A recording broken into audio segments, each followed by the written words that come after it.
नमस्कार. आज आपण इथे सगळे कल्पनाताई असतील, संभाजी शेठ असतील आणि प्रगतीताई बडे यांच्या प्रचाराचा नारळ वाढवण्यासाठी आपण सगळे इथे जमलेलो आहोत. बऱ्याच मान्यवरांनी भाषणं केली आणि मला वाटते काळे साहेबांनी सगळेच मुद्दे सांगितलेले आहेत. मला वैयक्तिक माहिती असलेले संभाजी शेठ मी तुम्हाला सांगते. जेव्हा मी कधी त्यांच्या घरी गेलेली आहे किंवा प्रचाराच्या दरम्यान आम्ही त्यांच्या गावामध्ये फिरलेलो आहे किंवा मी जे अतुलदादांकडून त्यांना ऐकलेलं आहे, कधीही कुठलाही निर्णय घ्यायची वेळ आली तर त्यांनी कायमच पहिले गावाचं भलं बघितलेलं आहे. त्यांनी स्वतःचा स्वार्थ कायम बाजूला ठेवलेला आहे.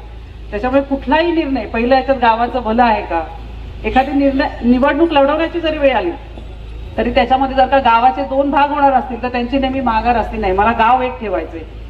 त्याच्यामुळे त्यांचा जो स्वभाव आहे, त्यांचे जे सामाजिक कार्य आहे ते नक्कीच सगळ्यांना एक संघ घेऊन म्हणजे अजात शत्रू असलेला माणूस जो आपण म्हणतो तसं त्यांचं नेतृत्व आहे.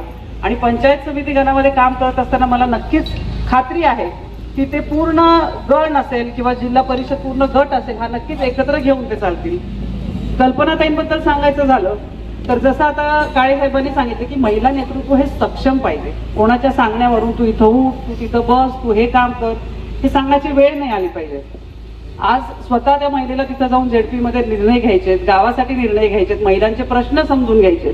मग आज एखाद्याच्या सांगण्यावरून जर का महिला काम करत असेल तर ती किती निर्णय घेऊ शकते. पुरुष लोकांनी सांगायचं, मला खात्री आहे एखाद्या वेळेस वैभव दादांनी जरी चुकीचा निर्णय घेतला तरी त्याच्यात ठामपणे विरोध करणारे ह्या कल्पनाताई आहेत की नाही हे चुकीचं आहे, आपण हे करायला नाही पाहिजे.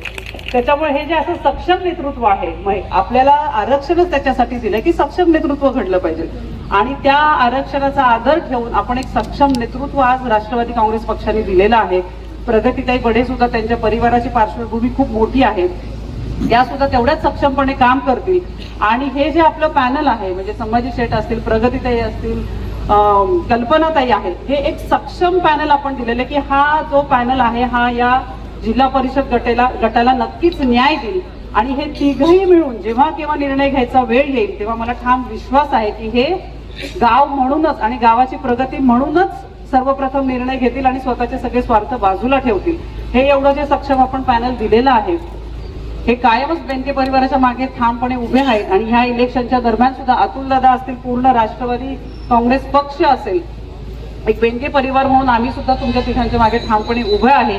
तुम्ही सगळ्यांनी सुद्धा आता निवडणुकीला थोडे दिवस आहेत, तुम्ही सगळेजण आहात, तुम्ही प्रेमापोटी आलेला आहात, तुम्ही पक्षावरती प्रेम म्हणून आलेला आहात. पण माझी तुम्हाला सगळ्यांना एक विनंती आहे की इथून पुढच्या काळामध्ये तुम्ही तर स्वतः आहातच, पण आपले नातेवाईक, आपले मित्रमैत्रिणी यांना सुद्धा तुम्ही सगळ्यांनी आपला उमेदवार सक्षम का आहे आणि आपण या उमेदवाराच्या मागे का उभं राहिलं पाहिजे. तुम्ही स्वतः न करता तुम्ही आजूबाजूच्या सगळ्या गटामध्ये तुमच्या नातेवाईकांना सांगून आपल्या हे राष्ट्रवादी काँग्रेस पक्षाच्या उमेदवारांना भरघोस मतांनी निवडून द्या ही तुम्हाला मी सगळ्यांना विनंती करते. आणि इथे येऊन जो आम्हाला सगळ्यांना मान सन्मान दिला त्याच्याबद्दल मी बेनके परिवारातर्फे, राष्ट्रवादीतर्फे तुमच्या सगळ्यांचा आभार मानते. धन्यवाद.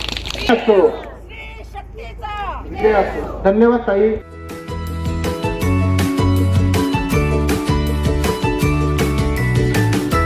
बातम्या शेतीच्या, बातम्या मातीच्या, बातम्या अन्यायाच्या, गुन्हेगारीच्या,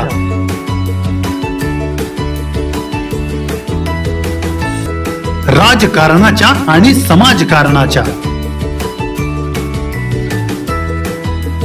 शोषणाविरुद्ध बुलंद आवाज, जनसामान्यांच्या हुंकाराची गाज, सत्कार्याला प्रोत्साहन, दुष्कृत्याला अनुशासन, निर्भीड, निस्पृह, सडेतोड, बेधडक आणि रोखठोक म्हणजेच विघ्नहर टाइम्स. शोध बातमीचा, ध्यास सत्याचा. आपलं चॅनल, आपली बातमी. सबस्क्राईब तर कराच, पण बेल आयकॉनवर क्लिक करायलाही विसरू नका.